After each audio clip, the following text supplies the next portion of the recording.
Oh, hi. Say, it's story time. And today's story is from Russia. And I'm going to tell you about the witch who lives in a hut on fowl's legs. And fowl is a chicken. So she lives in a hut that has chicken legs. And her name is Baba Yaga. Now, I don't know exactly where she lives, but somewhere in Russia, because Russia's a really big place. Well, once upon a time, there was this peasant who had a wife, and they had these twins, a boy and a girl. And one day, the wife died. And the husband mourned her very sincerely for a long time. A year, 2 years passed, a couple of years went by, and there was no order in the house without having a woman around. And one day, the man thought, if I marry again, it should be okay. So he did. And he even had children by a second wife. But that stepmother was envious of her stepson and stepdaughter, and began to use them very harshly. She scolded them with no reason. She sent them away from home as often as she wished. She gave them hardly anything to eat. It was terrible. These kids weren't as lucky as me, because I had a pretty cool stepmother. Nothing like the stepmother in these stories, I'll tell you that.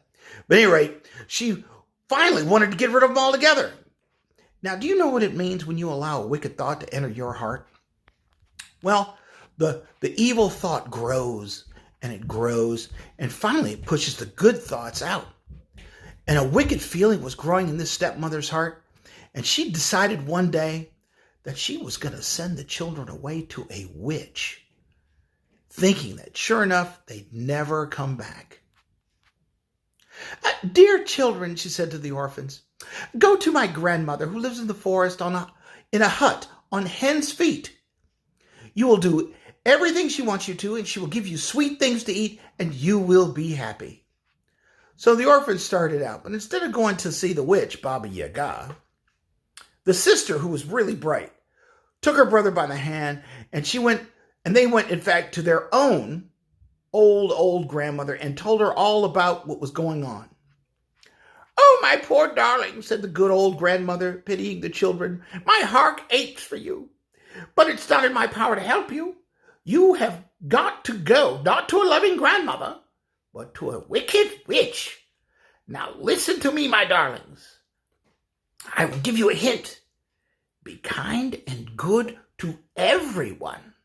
Do not speak ill words to anyone. Do not despise helping the weakest, and always hope that for you too there will be needed help. Well, the good old grandmother gave the children some delicious fresh milk to drink, and gave them each a big slice of ham. She also gave them some cookies, since there are cookies everywhere, and when the children departed, she stood looking after them for a long, long time. Well, the children were obedient, and they arrived in the forest, and oh, wonder, there stood a hut. And what a curious one. It stood on tiny hen's feet, and at the top it had a rooster's head. So with their childish voices, they called out, Ishbucha, Ishbucha, turn thy back to the forest and front to us. They were talking to the house. And the hut did as they commanded. And the boy and girl looked inside, and they saw the witch resting there, her head near the threshold, one foot on one corner, the other foot on another corner, and her knees quite close to the ridgepole. Well, said the witch, I feel the Russian spirit. The children were afraid, and they stood close, very close together. But in spite of their fear, they said very politely, Oh, grandmother, our stepmother sent us to serve you. All right. I'm not opposed to keeping you children. If you satisfy all my wishes, I will reward you. If not, I shall eat you up. Without any delay, the witch ordered the girl to spin some thread, and the boy, her brother, had to carry some water in a sieve and fill a big tub. Hey, who knows what a sieve is? Anybody? Oh, okay. Well, I'll show you. This is a sieve. and she wanted him to carry some water in it and fill up a tub. Do you think that boy had an easy time of it? Yeah, me neither. But at any rate, that was the job he was given, to take a sieve and fill up a big tub.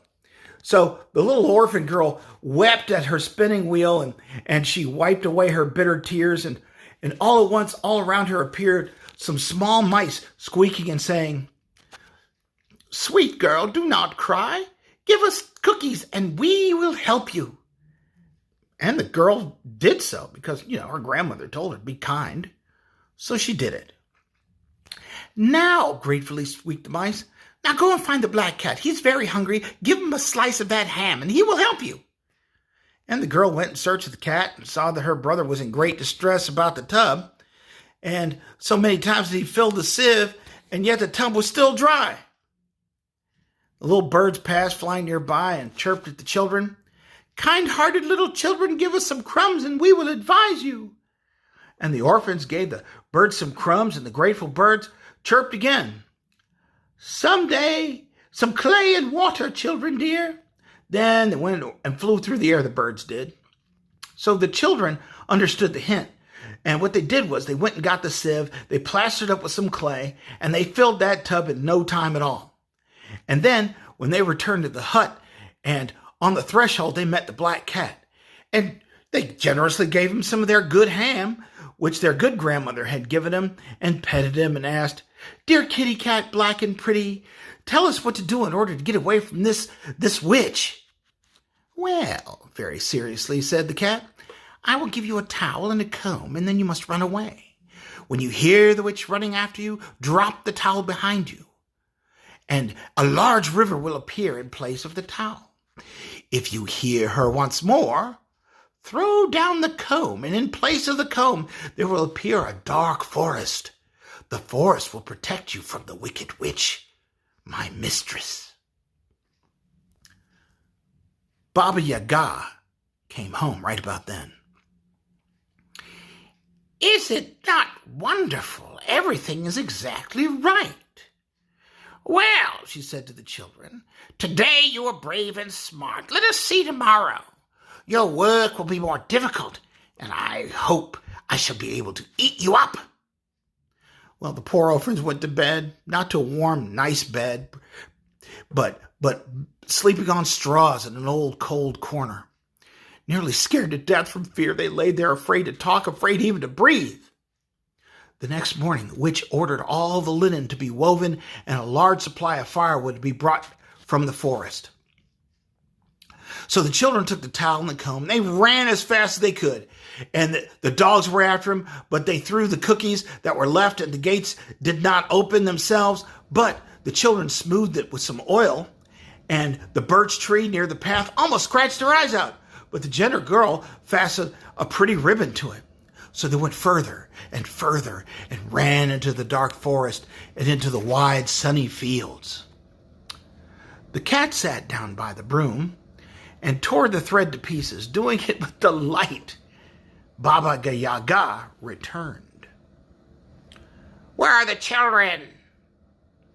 Why did you let them go, you treacherous cat?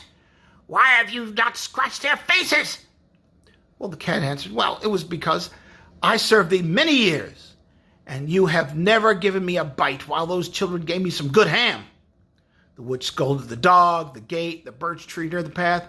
"Well," barked the dogs, "you certainly are our mistress, but you have never done us a favor, and the orphans were kind to us." And the gates replied, "We were always ready to obey thee, but you did neglect us, and the dear children smoothed us with oil." And the birch tree lisped with its leaves, "You have never even put a simple thread over my branches, and the little darlings adored them with pretty ribbon." Baba Yaga understood that there was no help, and so she started to follow the children herself. Now, in her great hurry, she forgot to look for the towel and the comb, but jumped on her broom and was off. The children heard her coming, and they threw the towel behind them. At once, a great river, wide and blue, appeared and watered the field. Baba Yaga hopped along the shore until she finally found a shallow place where she could cross. Then the children heard her hurry after them, So they threw down the comb. This time, a forest appeared, dark and dusky, and the roots were interwoven, the branches matted together, and the treetops touched each other. And the witch tried really hard to pass through, but no way, wasn't happening. So very, very angry, she returned home. The orphans rushed to their father, told him all about their great distress, and concluded with their pitiful story. Father dear, why don't you love us, and do you love us less than our brothers and sisters? And the father was touched, and he really became angry. He sent the wicked stepmother away and lived a new life with his good children. And from that time, he watched over their happiness, and he never neglected them again. And they all lived happily ever after. Now, I don't know if this is all true, but it was a pretty good story, wasn't it?